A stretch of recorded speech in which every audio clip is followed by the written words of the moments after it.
मंच पर विराजमान उत्तर प्रदेश के लोकप्रिय मुख्यमंत्री श्रीमान योगी आदित्यनाथ जी, इस कार्यक्रम में उपस्थित हमें आशीर्वाद देने के लिए आई हुई काशी पूर्वांचल की नारी शक्ति, हमारी काशी माता कुष्मांडा, माता श्रृंगार गौरी, माता अन्नपूर्णा और मां गंगा की पावन नगरी है।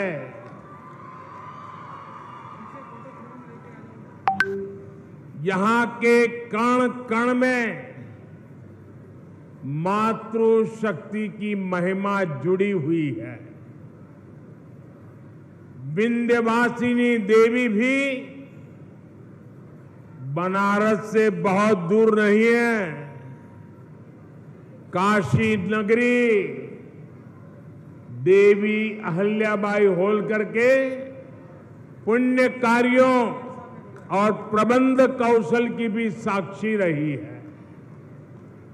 इसलिए संसद में नारी शक्ति वंदन अधिनियम जैसा ऐतिहासिक कानून पास होने के बाद सबसे पहले काशी में आप सबके आशीर्वाद लेने आया हूं और ये मेरा सौभाग्य है कि इतनी बड़ी तादाद में आप हमें आशीर्वाद दे रहे हैं। संयोग से कुछ ही समय में दुर्गा पूजा का उत्सव भी शुरू होने वाला है। बनारस में जगह जगह दुर्गा पंडाल की तैयारी चल रही है।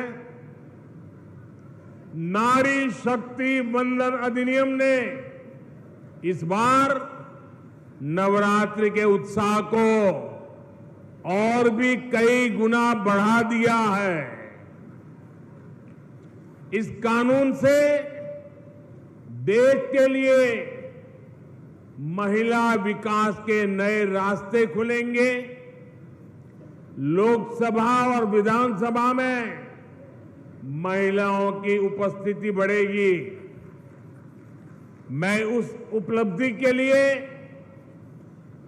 आपको भी और देश भर की माताओं बहनों को आज काशी की पवित्र धरती से हृदय से बहुत बहुत बधाई देता हूं।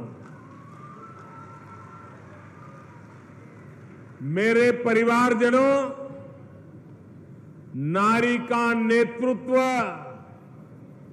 बाकी दुनिया के लिए एक आधुनिक व्यवस्था हो सकती है, लेकिन हम तो महादेव से पहले मां पार्वती और गंगा को प्रणाम करने वाले लोग हैं। हमारी यही काशी रानी लक्ष्मीबाई जैसी वीरांगना की जन्मभूमि भी है। आजादी की लड़ाई में लक्ष्मीबाई जैसी वीरांगनाओं से लेकर आधुनिक भारत में मिशन चंद्रयान को लीड करने वाली महिला वैज्ञानिकों तक नारी नेतृत्व का सामर्थ्य क्या होता है, ये हमने हर कालखंड में साबित किया है। आप नारी शक्ति वंदन अधिनियम को ही लीजिए। 3 दशकों से ये कानून लटका हुआ था, लेकिन आज ये आपकी ही ताकत है कि सदन में, संसद के दोनों सदनों में ऐसी ऐसी पार्टियों को इसका समर्थन में आना पड़ा जो पहले इसका भरपूर विरोध करते थकते नहीं थे। और इसलिए आप माताओं बहनों में जो जागरूक बनी है, आप एक बनी है, एकजुट बनी है, ये हिंदुस्तान की सभी राजनीतिक पार्टियां अब आपसे डर रही हैं, कांप रही हैं और इसीलिए बिल पास किया है। ये आपकी ताकत है। अब नारी शक्ति वंदन अधिनियम रिकॉर्ड वोटों से पारित हुआ है और आपके आशीर्वाद से इसका सौभाग्य आपके काशी के एमपी को मिला है।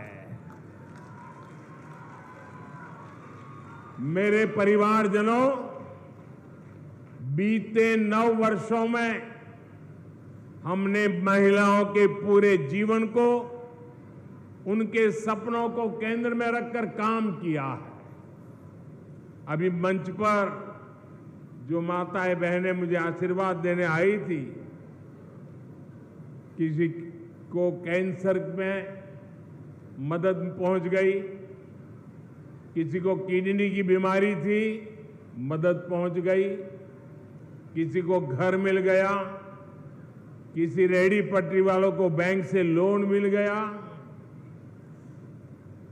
वे इतने भाव विभोर थे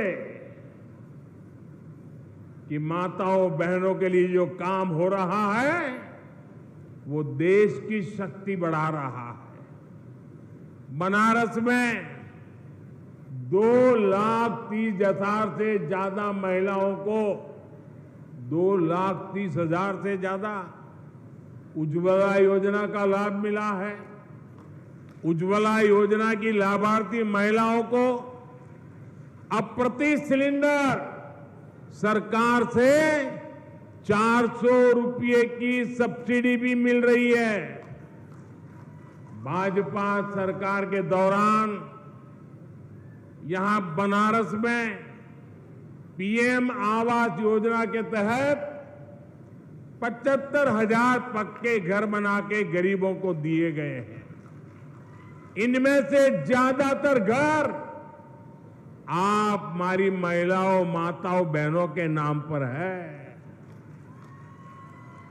आप भी जानती हैं कि हमारे यहां महिलाओं के नाम संपत्ति रखने की परंपरा कम ही रही है।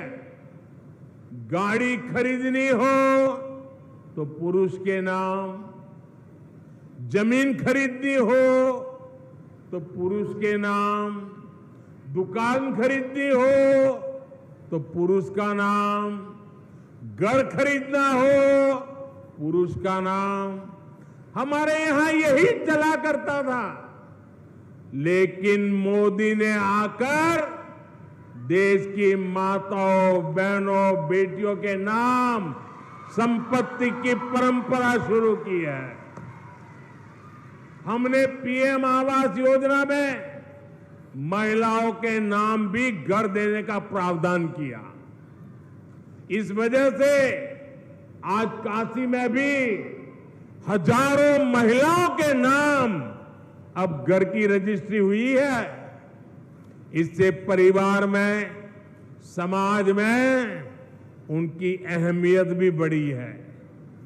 मेरे परिवारजनों, आज खेल के मैदान से लेकर राफेल उड़ाने तक हर जगह हमारी बेटियां कमाल कर रही है।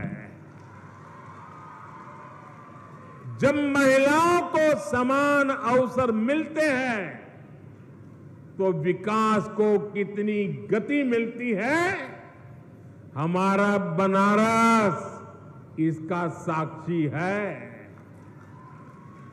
हमने मुद्रा योजना शुरू की।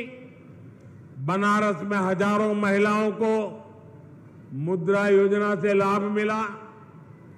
यहां हैंडीक्राफ्ट का काम हो सिल्क की कारीगरी हो या आचार बनाने जैसे गृह उद्योग हो, महिलाएं बड़ी संख्या में इनसे जुड़ी है।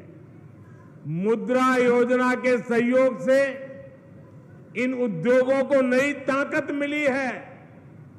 कितने ही छोटे बड़े उद्योगों जो बंद होने की कगार पर थे, आज उनके प्रोडक्ट देश दुनिया के बाजार में पहुंच रहे हैं। बनारस और पूर्वांचल में बड़ी संख्या में महिला स्वयं सहायता समूह भी तैयार हुए हैं। ग्रामीण क्षेत्रों में सेल्फ हेल्प ग्रुप के जरिए महिलाएं परिवार के हालात सुधार भी रही है और साथ ही स्थानीय अर्थव्यवस्था को भी गति दे रही है। बैंक सखी, कृषि सखी, पशु सखी की भी एक बड़ी संख्या तैयार हुई है। इन महिलाओं ने अपने इलाकों में एक नई पहचान बनाई है। लोगों को पता है कि कोई समस्या है, कोई जानकारी चाहिए तो ये महिलाएं रास्ता दिखाएगी। स्वनिधि योजना का लाभ भी कई महिलाओं को मिला है। बनारस में पर्यटन से रोजगार मिलता है, उसमें महिलाओं की भागीदारी बहुत ज्यादा बढ़ रही है। मैं चाहता हूं टूरिस्ट गाइड जैसी भूमिकाओं के लिए भी हम बनारस में महिलाओं को आगे लाएं, उन्हें ट्रेनिंग दें ताकि बाहर से जो यात्री आए उनको बिहार बनारस की एक एक चीज की जानकारी दें। इससे महिला टूरिस्ट को आसानी होगी, महिला टूरिस्टों की आने की संख्या बढ़ेगी और बनारस की बहनों को रोजगार मिलेगा। मेरे परिवारजनों, नारी शक्ति वंदन अधिनियम एक व्यापक विजन वाला कानून है। इस कानून की ताकत तब बढ़ेगी जब समाज से लेकर परिवार तक हर स्तर पर महिलाओं के लिए आगे बढ़ने के अवसर भी बढ़ेंगे। हमें ऐसा समाज तैयार करना है जिसमें नारी को आगे बढ़ने के लिए किसी के सहयोग की भी जरूरत न पड़े। इसके लिए कानूनी प्रयास भी जरूरी है और सांस्कृतिक मूल्यों को भी मजबूत करना जरूरी है। इसलिए इस कानून का नाम नारी शक्ति वंदन अधिनियम, नारी शक्ति वंदन अधिनियम रखा गया है। हालांकि कुछ लोगों को इसमें भी वंदन शब्द से परेशानी है। अब माताओं बहनों को वंदन नहीं करेंगे तो क्या करेंगे जी? ये लोग नहीं समझ पाते कि नारी के वंदन का, उसके सम्मान का अर्थ क्या है। लेकिन हमें इस तरह की नकारात्मक सोच से बचते हुए अपने लक्ष्य पर फोकस करना है। मुझे विश्वास है हमारी माताओं बहनों के आशीर्वाद से देश अमृत काल में इसी तरह आगे बढ़ता रहेगा, बड़े निर्णय लेता रहेगा। आप इतनी बड़ी तादाद में आए, हमें आशीर्वाद दिए और मैं तो हमेशा कहता हूं कि माताओं बहनों की शक्ति ये मेरा बहुत बड़ा सुरक्षा कवच है। आपके आशीर्वाद यही मेरी सबसे बड़ी ऊर्जा है। मैं फिर एक बार आप सबका बहुत बहुत धन्यवाद करता हूं। नमः पार्वती पते, हर हर महादेव। बहुत बहुत धन्यवाद।